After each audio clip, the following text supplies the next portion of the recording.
All right, let's jump right in. In this explainer, we're going to demystify one of the most important and, frankly, often invisible concepts in modern business, intangible assets.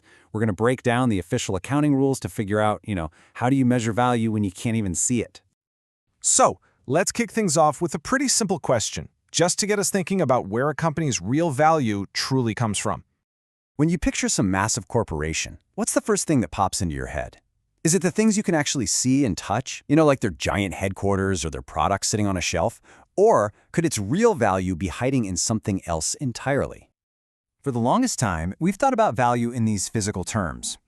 Tangible assets are the backbone of so many businesses. The factories making the goods, the computers running the show, the inventory just waiting to be sold. You can touch them, you can count them. But in today's economy, well, that's only half the story. The real, absolutely mind-boggling value for many of the world's biggest companies is right here, in assets that have no physical substance at all. Seriously, think about it. How much is the Coca-Cola brand name actually worth, totally separate from all its bottling plants? Or what about the patent for a life-saving drug, or the code behind your favorite app? This is where that invisible value is hiding in plain sight. Okay, so if these assets are invisible, how on earth do accountants keep track of them? Well, it's not magic. There are very specific, very clear rules for how to define and officially recognize these incredibly powerful assets on a company's financial statements.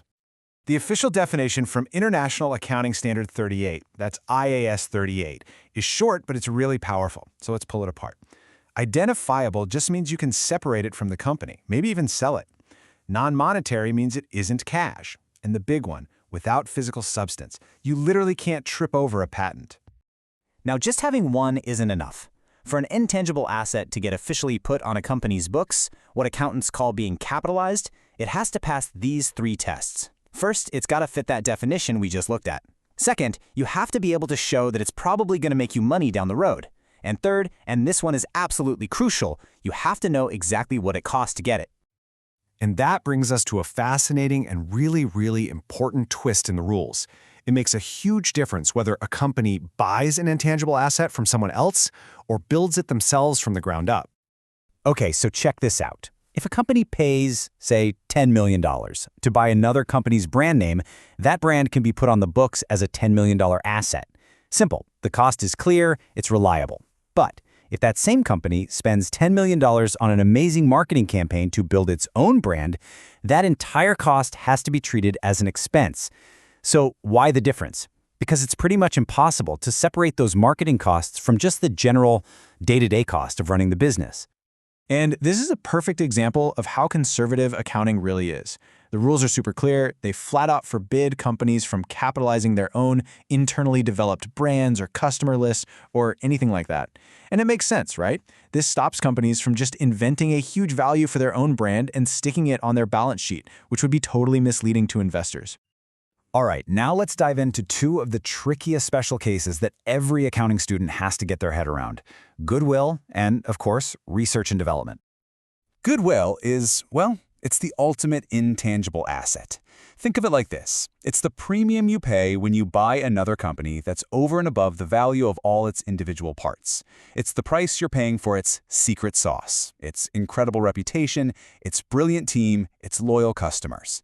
It's all this value that you can't pin to any single item, and it only gets recognized as an asset when one company buys another. Now, when it comes to innovation, creating something new, the accounting standards split the whole process into 2 distinct phases.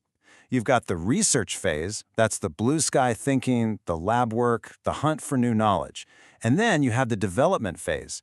That's where you take what you've found in your research and apply it to a specific plan or design for a new product. Now, this is where you really got to pay attention, because the rules draw a super strict line between these 2.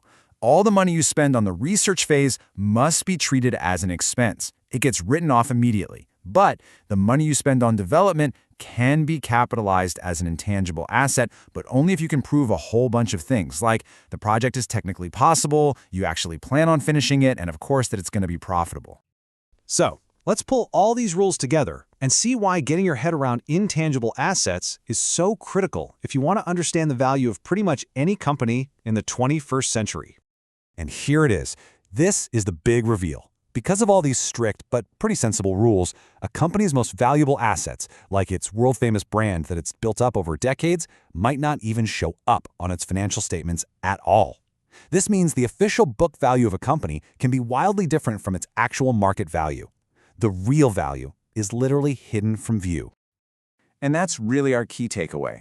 Understanding the accounting for intangible assets, it isn't just for exams. It gives you a whole new lens to look at the world, letting you see the hidden value that's truly driving the modern economy. It really makes you wonder, right? What other invisible forces are shaping the value of everything all around us?